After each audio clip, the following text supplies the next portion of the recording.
Hello, bienvenue, willkommen, karibu, welcome to the Med Lounge with Christina, where we discuss everything medicine, health, and life.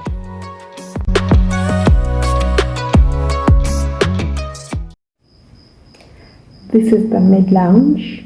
I am Christina, a medical practitioner based in Uganda.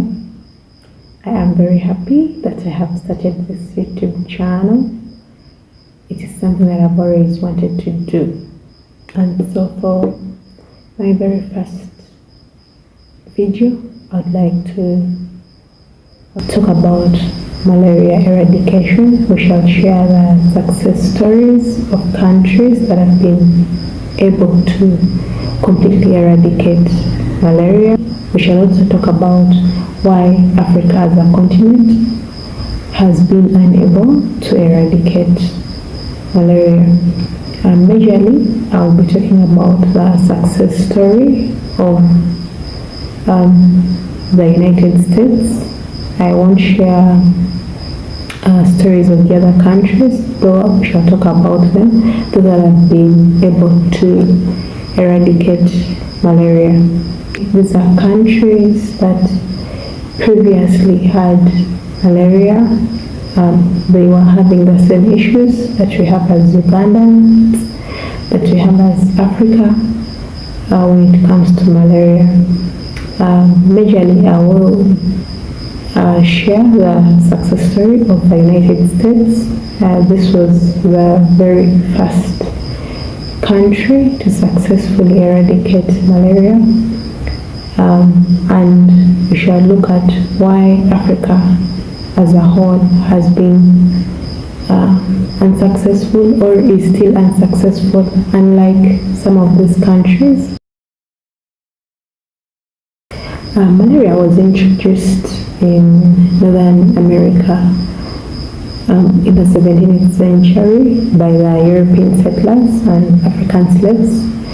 And the disease thrived mostly in swampy areas and along major rivers. By the 19th century, it was endemic in the US, especially in the southern states. The Civil War from 1861 to 1865 worsened transmission. This was due to troop movements and poor sanitation.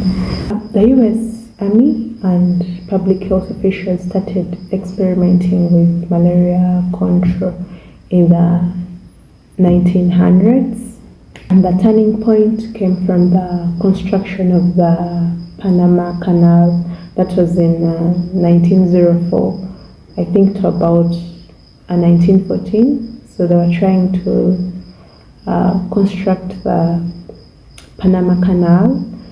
The French had earlier tried this project but had been unsuccessful. Why? Because most of the construction workers were actually dying from malaria and yellow fever because the area around the canal was a hotbed of the mosquitoes. So they had major death tolls of the construction workers, which led to actually the project being stopped. So after the French failing at the construction of the canal, that was from 1881 to about 1889, the United States took over, and the president by then, President Theodore Roosevelt, wanted the canal constructed at any cost. So they brought in a US Army physician. He was called Dr. William Gorgas. I don't know, I may have butchered that name, but Dr. William came in and he had successfully fought yellow fever in Havana, Cuba. So Dr. William knew that malaria was being caused by mosquitoes. So his strategy was majorly to target mosquitoes. So So Dr. William had a multi-pronged approach. One, to drain all stagnant water or all standing water in order to eliminate mosquito breeding places. Two, to do oil spraying of water surfaces in order to suffocate the mosquito larvae. Three, to quarantine the sick people to prevent transmission. Four, to install mosquito nets and screens in hospitals and homes. Five, large-scale fumigation using smoke and chemicals to kill the adult mosquitoes. And then lastly, six, public education by teaching the workers how malaria spreads. And just like that, Dr. Williams' approaches worked. Malaria cases dropped by over 90%.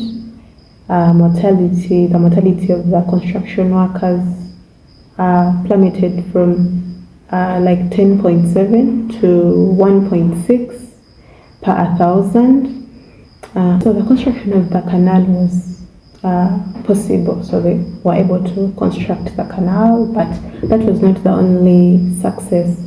The major success was that Dr. William had shown that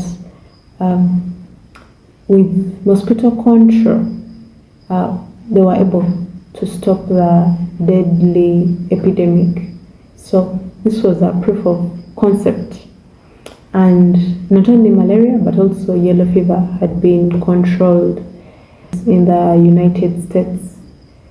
So he managed to show that if we shifted focus from just treating malaria to vector control, we would be able to stop the malaria endemic.